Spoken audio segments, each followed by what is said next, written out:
Hi everyone! Hey! And welcome to our baby food making workshop. I'm Amanda Susie, as you guys may already know. And I'm Nasreen. And you probably haven't met me yet, but I'm the new pre and postnatal worker. And I'm really excited today to present our first ever baby food making workshop. And Amanda Susie is here to help me get this started because it's my first time. Yay! Party in the kitchen.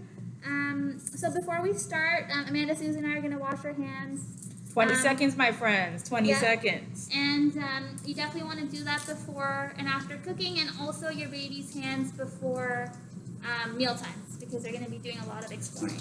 Absolutely. And make sure that you also clean up your surface areas before you set out your utensils and items that you're using. Yes. Alrighty. My turn.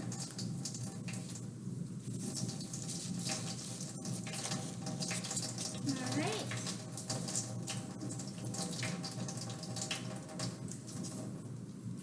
So now that we're all clean, Amanda Susie is going to introduce the recipe for today. We're going to be making carrot ginger puree, and you'll see that the recipe card is in the kit that you received as well, so you can follow along with this. Yes. So, as you see here, we have carrots. Cumin. Sorry, guys. Don't laugh at me. All right. And some ginger. You just need a little bit of ginger. You're also able to use any kind of carrots that you have at the moment. I know some people don't want to use certain carrots. That's fine. Whatever that you have, use it. So first, we are going to boil the carrots. Boil water first, then carrots after. Yeah, this usually takes like 5 to 10 minutes, and you can fill it up just so that the carrots are, the water covers the carrots. So Amanda Susie's going to do that for us. Let's stick it on the oven. I'll put it on max because I'll be monitoring it. Please don't add no salt, no pepper, no other seasonings. I know we all like to do that, but these are for our babies, so we're not doing that today. Yeah. But with that being said, cumin is safe, and I'll talk about that a little bit as we go on. This first recipe is for stage 1. So these are for babies usually starting from 6 to 9 months. But that doesn't mean that you can't start as early as 4 months or as late as 10. It really depends on your baby because everyone's different. But what we can look for are some signs that tell you when baby is ready. So some of these signs are in your handout, in your kit. So things like your baby can sit up by themselves, they're able to control their head, they can hold their head up, they show an interest in food, they can pick up food and put it in their mouths, and they can also keep food in their mouths and swallow it. So if you see these signs, we know that baby's ready regardless of their age. But usually it's about 6 to 9 months, but as I said earlier and later is okay as well. And we always want to start off with iron-rich foods. So when babies first start eating solids, you can introduce things like rice cereal or multigrain oat and wheat. So some of these are also included in your kit. And then you can mix it with water, but even better is breast milk or formula. And iron is really, really, really important for babies. It helps them grow and develop. So we always want to choose iron-rich foods when we start off. And then after baby is good with eating this, you know that they're enjoying it, they're able to swallow it. We can move on to other foods like meat and meat alternatives. So we can do pureed chicken, we can do pureed turkey, wild meat, beef, all that good stuff. Or meat alternatives, so things like kidney beans, soy, tofu, chickpeas, eggs. Those are all really, really good to give to your baby, again, because of that iron that we need for babies. And this is all to say that although we start giving baby solid foods, we should also continue with breast milk or formula. That doesn't stop. I kind of like to think of these foods as like side dishes. I think that makes sense. Yeah? Yeah, absolutely. And just to help you out in your kits, we also have this guide. It's called the Solid Food Summary and Food Texture Guide. So this is something that's really helpful to follow as your baby grows, and it gives you ideas of the different textures that you can introduce to your baby and when they'll be ready. So generally the idea is that when your baby's younger, we want to do pureed foods. So it's much more liquidy, and then as your baby grows, we can introduce more texture, and it can be more minced as opposed to like liquidy puree. And just as we start talking about introducing foods for the first time, as you can imagine, it's a really funny experience for babies because it's so new for them. So things to expect could be like funny faces. I don't know if you've ever experienced that, Jada, with your baby, but... Of course, because she's a very picky eater till this day. So yeah, we'll see funny faces. It'll take like a lot of tries, right? Yeah, it could be about 20 tries until they finally put it in their mouth. So just keep on trying, don't give up. Yeah, and it's not your fault. It's just how it is. We have to keep trying and trying and trying until they take it, and they enjoy it. We're gonna expect a mess, and I think the other thing is that we're gonna see a change in their poopy diapers. So because they're eating food, the texture and the color of their poo is gonna be a little different. So we just have to be ready for that. Don't be alarmed. All right. And also, my friends, don't forget the foods that were shown just now are optional. So don't feel like you must buy them or use them. And yeah. But they are all affordable. We try to choose things that are easy for you guys to use. And generally, making baby food is usually cheaper than buying the jar stuff. And it's also healthier. So this is a really great way to introduce foods, especially now that you all have the amazing baby bullet. Yes. So yeah, I think the water is boiled. So the next step is on your recipe card to put the carrots into the boiling water.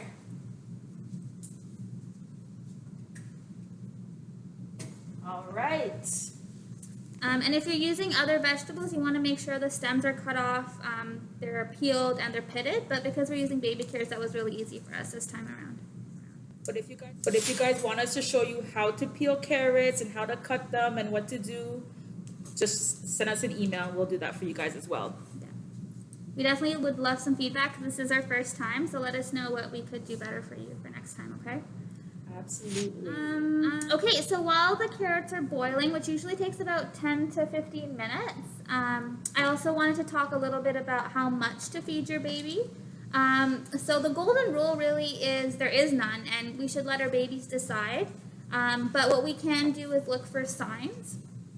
So when you see that your baby's hungry, you might see that they're excited. They might be reaching for the food. They might have their mouths hungry, ready for that spoon. And then when they're full, you'll see the opposite. So they might close their mouths. They might start crying. They might turn their face away. They might spit out the food. So when you see those signs, obviously, you don't have to give them any more food. Do you have anything else to add about that? Let them enjoy the food, feeling it, exploring it before they eat it, because some kids are very picky and they just like to just touch it. So the texture is really good for them to start off with. And eventually it will end up leading from all that mess going right into their mouth. So let them have fun. It's a teachable moment and a teachable moment for yourself as well. So yeah, definitely have fun with it. Absolutely. Sure. And then some other thing that we wanted to talk about was that sometimes moms can be worried about allergies, and that's totally understandable. I would be. I know Amanda Susie was worried at one point too when she was first introducing food to her baby. So we do have to be worried and more cautious about like if there's a family history of allergies.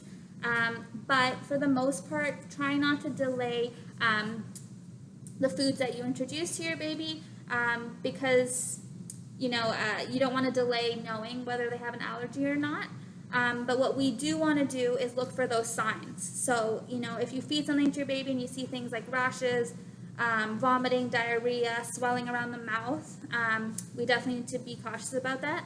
And if your baby stops breathing as a result of any food, we want to call 911 immediately. But that's not to scare you all. We just want to make sure that you're comfortable giving foods to your baby because it's a bit difficult when you're introducing things for the first time.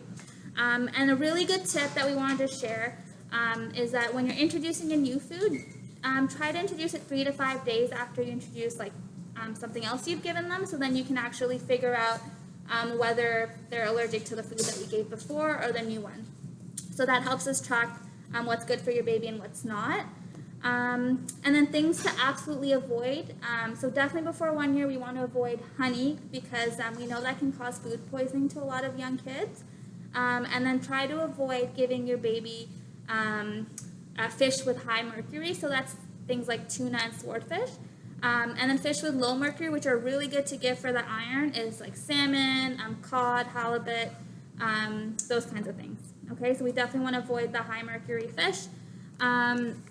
And then in terms of things that your baby could possibly choke on, we want to avoid that too. So we want to avoid like candies, whole grapes, harder raw vegetables because that can get stuck in their throat. So we want to avoid that before 4 years of age.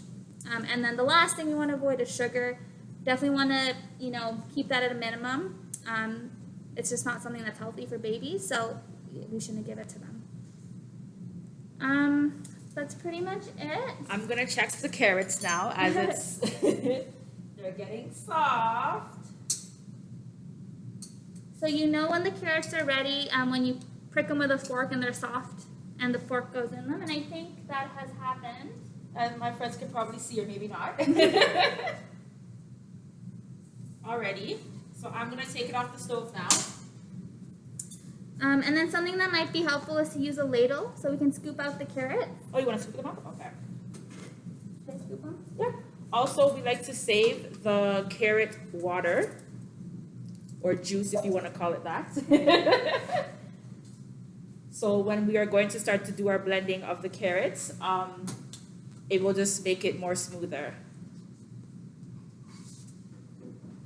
And if you don't want to use the reserve water, you can use breast milk or formula, which is even better than water, but obviously Amanda and Susie and I don't have breast milk or milk ready. No. So we're using the water that also has carrot nutrients, but definitely try to use the milk and the breast milk and the puree if you have that. All right. I got the carrots out of the pot. Perfect. And then I'm going to scoop some of the water, the reserve water for the puree.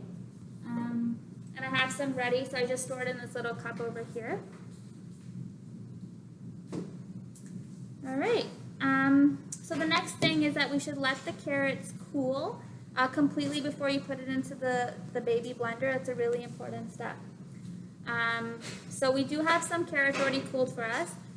Before we move on to the actual pureeing, I just wanted to talk about something that's really, really important, and that is using meal times as a time to bond with your baby. It's a really special moment. I know Amanda Susie has experience with that too, and I'll let her talk about that a little bit more. Or not, or I'll talk about it. But it's a really special time with your baby. Sorry, I put her on the spot. So it's really important to give your baby understanding, patience, empathy during meal times because it'll just make the whole process a lot easier. And it's really important for your attachment to baby. And we know that attachment is so important as your child develops. So we definitely want to encourage that. If you can sit your baby upright, so like either in a high chair or whatever you use at home, you want to do that during feeding, and then give baby lots of smiles and eye contact so we can make it like as happy and pleasant for your baby.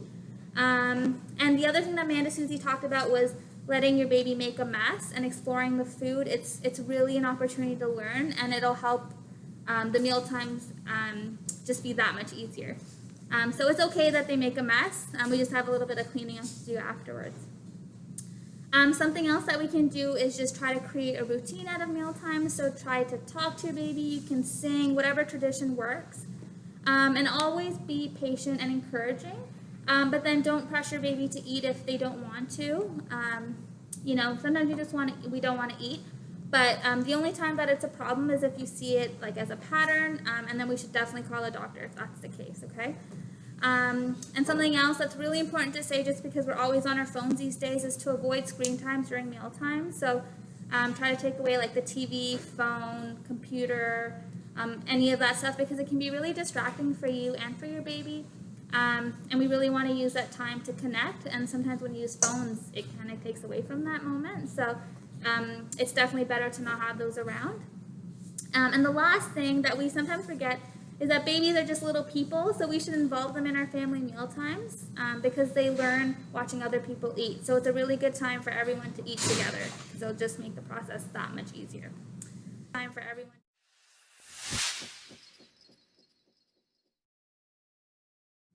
Yeah, so I think the carrots are cooled. So I'll let Amanda Susie do the next thing, which is put the carrots into the amazing baby bullets that you guys have.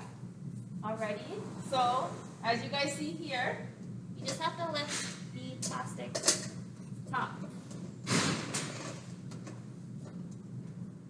already. So I'll just do a little bit at a time just to show you guys what to do.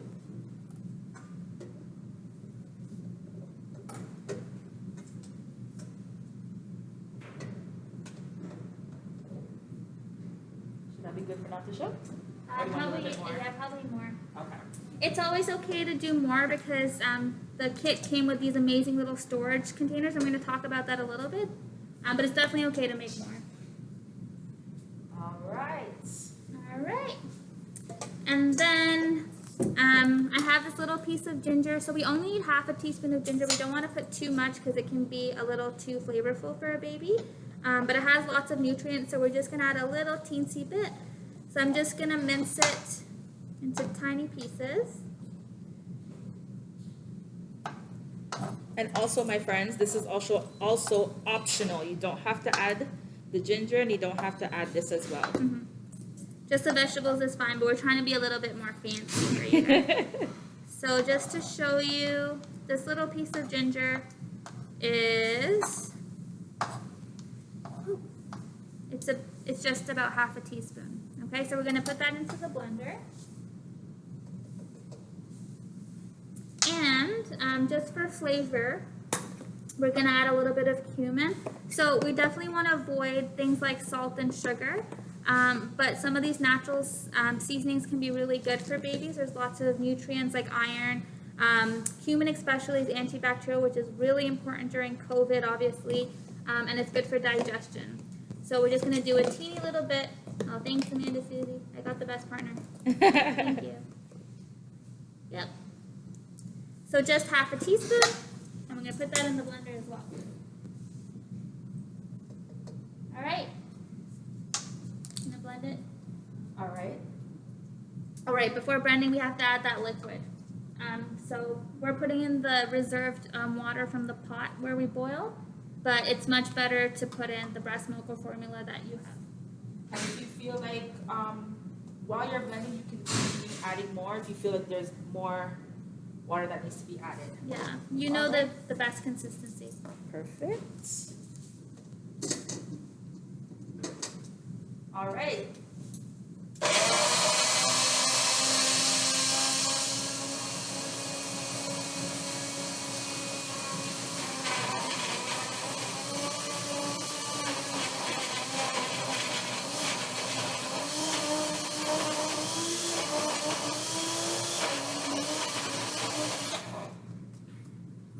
How's that texture looking? Nice and juicy. Juicy. I'm gonna add a little bit more water.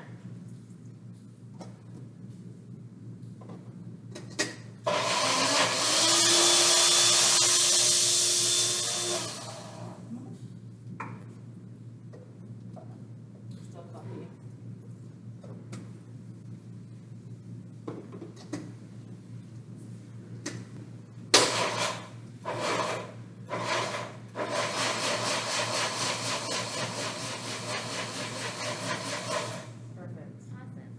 And with this baby bullet, you can either like pulse it or you can just turn it so that it just continuously blends. So it's up to you how you prefer to blend that, okay? So, Amanda Susie's made a beautiful puree. I don't know if you can really see, but it's a really nice liquidy texture as you're just starting off to feed baby. So I have a little spatula here. You can see it's liquidy and runny, but it's still solid. And then it has that really yummy cumin and ginger flavor. All right. So the next thing we wanted to talk to you about was storing the baby food, which is really, really important. You know, you might have leftovers, especially because your baby's not going to be eating that much. But the Baby Bullet comes with some awesome storage containers. So these ones can be used for refrigeration. So I'm just going to pull up some in here with the spatula. So this is any leftover the baby hasn't eaten for lunch or dinner.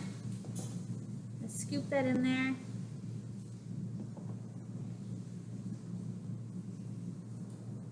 And also, please remember, my friends, once you open it and you use it, you should not store it back up. You should get rid of it. So you're just gonna seal the top. The best thing about these little guys is that you can use this white dial and you can move it so that you can remember the date that you put in the fridge. We only want to store this for 1 to 2 days maximum. After that, you gotta toss it out, okay? So just 1 to 2 days in the fridge. And then we still have some leftovers. So the other thing you can do, which is also in your kit, are these like ice cube tray kind of things. So what we can do is fill the little tray. Oh, better than I'm doing. I think I just got Susie with carrot. No worries. It smells good though, right? It does. Kind of want to eat some. And it's good to also taste the food with your child. Yes. So they can see your face reaction, and then, that's also a teachable moment as well. Yeah, that's a really good point. So there you have it. I filled the tray. So then we can pop this into the freezer. This can go in the freezer for about a month. So you have a whole month before you use this. So if you're really busy, and you don't have time to make some food, you can just pop this out, thaw it, and then you can give it to your baby even a month later. So this is really helpful too. And another tip is to maybe even write down when you put it in the freezer so you don't forget when you put it in. But yeah, that's about it. It's super, super easy. Your kit also comes with this amazing recipe guide. So Amanda, Susan, and I are also going to send you some more recipes to follow along. But this guide has some really, really, really cool ideas to feed your baby. And you can also go to FoodShare or Toronto Public Health if you have more questions about anything about baby food and mealtimes. Or you can also email Amanda, Susie, and I as well. We're happy to answer any of your questions. Please do. Yeah, we love hearing from you. And if you have any feedback for us, please let us know. It was our first time. We tried our best. We want to make this really, really good for you. We want you to keep coming back. So let us know how we can make it better for next time. And if there's any food that you want us to do. Yeah, if you any have suggestions. any ideas. Yeah, totally. That's a really good point. Just let us know. We'll be really happy to hear from you. Okay? Absolutely. Thanks so much for hanging out with us. Guys. And we'll see you next time. Bye.